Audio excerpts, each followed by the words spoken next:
त्र्यंबकेश्वर महादेव की जय। गंगा गोदावरी माता की जय। कल्याणेश्वर महादेव की जय। करचरण कृतंबा कायजं कर्मजं वा श्रवणनयनजं वा मानसं वा पराधाम वेदं वेदिं वा सर्वमेतच्छमस्व। जय जय करुणाब्धे श्री महादेव शंभो। त्र्यंबकेश्वर महादेव की जय। तो मित्रों, यहाँ पे हम लोग कालसर्प की पूजा के बारे में जानकारी दे रहे हैं कि कालसर्प पूजा करने आते हैं तो क्या वस्तु लेकर आए, कौन से दिन आए और कौन से मुहूर्त में ये पूजन करना चाहिए। तो कालसर्प का पूजा करने जब भक्त लोग आते हैं तो सबसे प्रथम इसका मुहूर्त देखा जाता है और हफ्ते में 2-3 मुहूर्त रहते हैं और उन्हीं शुभ मुहूर्त में पूजन का आयोजन किया जाता है। पंडित जी का नीचे नंबर दिया जाएगा, आचार्य श्री अशोक गुरुजी, और उनके मोबाइल नंबर पे संपर्क करके और पंडित जी को फ़ोन करके पूरी जानकारी आप लोग ले सकते हैं। और इस वीडियो में भी हम पूजा की जानकारी की चीज़ें बहुत हम यहाँ पे आप लोगों को वीडियो के द्वारा प्रदर्शित कर रहे हैं। सबसे प्रथम यहाँ पे जब आता है व्यक्ति तो उनके लिए ज़रूरी होता है कि अगर जेंट्स आते हैं तो उनके लिए सफ़ेद कलर का धोती, गमछा, अंडरगारमेंट, हाथ पोंछने के लिए नैपकिन, ये वस्त्र लेकर आना होता है। लेडीज अगर पूजा में बैठती हैं तो उनके लिए काला, हरा, नीला, ये 3 कलर अशुभ माने गए हैं। 3 कलर छोड़कर दूसरा कोई भी कलर का कपड़ा पहन सकते हैं पूजा में।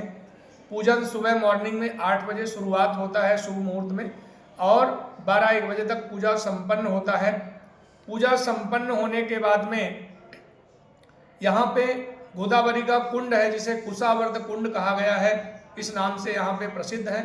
और उस गोदावरी के कुंड में जाकर के स्नान करना होता है। स्नान करने के बाद में वस्त्र सब यहीं छोड़ने पड़ते हैं क्योंकि ये पूजन दोष निवारण के लिए होता है, तो हमारे वस्त्र भी दोष युक्त हो जाते हैं। इसके बाद में स्नान करने के बाद में रेगुलर कपड़े पहनेंगे और त्र्यंबकेश्वर मंदिर का आप लोग दर्शन करेंगे। जो भी मनोकामना होगी आप भगवान भोलेनाथ को अपनी मनोकामना बोलेंगे और इसके बाद में आप लोग फ्री हो जाएंगे। ये पूजन का विधान होता है।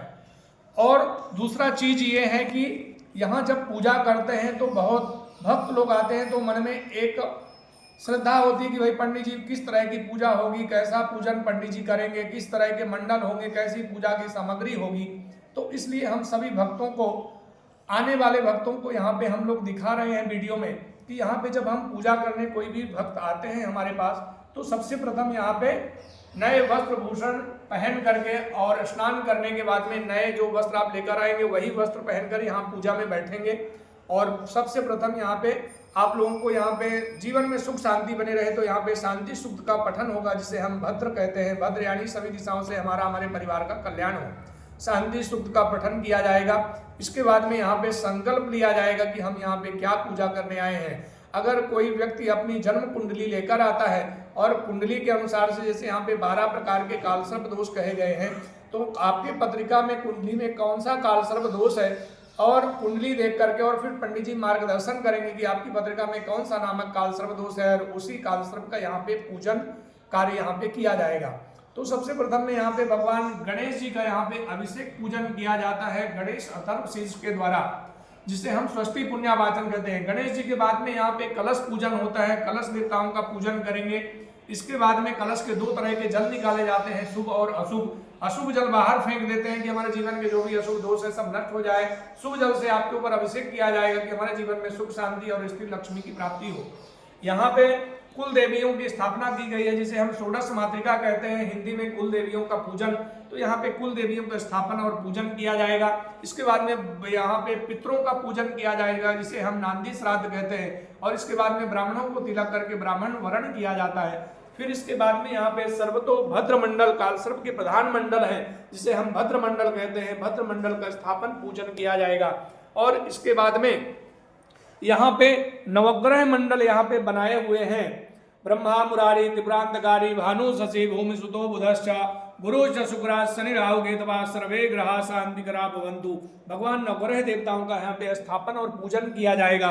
और इसके बाद में यहाँ पे भगवान रुद्र मंडल बनाया हुआ जिसे हम शिव जी का मंडल कहते हैं, शिव जी का यहाँ पे स्थापन और पूजन किया जाएगा। और इसके बाद में यहाँ पे भगवान भोलेनाथ कल्याणेश्वर महादेव का अभिषेक पूजन किया जाएगा। अभिषेक पूजन के बाद में यहाँ पे हम लोग भगवान कालसर्प देवताओं का यहाँ पे पूजन करेंगे। और आज के प्रधान जो पूजन होता है यहाँ पे राहु काल सर्प। तो यहाँ पे देखेंगे तो आप लोग सर्प देवताओं का यहाँ पे प्राण प्रतिष्ठा, अभिषेक पूजन यहाँ पे सर्प देवताओं का यहाँ पे किया जाता है। और यहाँ पे अभिषेक पूजन करके भगवान के स्तुति पाठ करने के बाद में और फिर इसके बाद में यहाँ पे हवन पूजन किया जाएगा। हवन करने के बाद में पूर्णाहुति, बसोर धारा और यहाँ पे भगवान गणेश जी का और शिव जी का आरती किया जाएगा। और इसके बाद में कलश के द्वारा अभिषेक किया जाएगा और यहाँ पे कार्य यहाँ पे पूरा संपन्न होगा। और संपन्न होने के बाद में आप कुंड में जाकर के स्नान करेंगे, वस्त्र यहीं छोड़ देंगे और फिर शिव जी का मंदिर में जाकर के और भगवान का दर्शन करेंगे। जो भी मनोकामनाएं भोलेनाथ त्र्यंबकेश्वर को बोलेंगे और इसके बाद में आप लोग फ्री हो जाएंगे। बोले त्र्यंबकेश्वर महादेव की जय।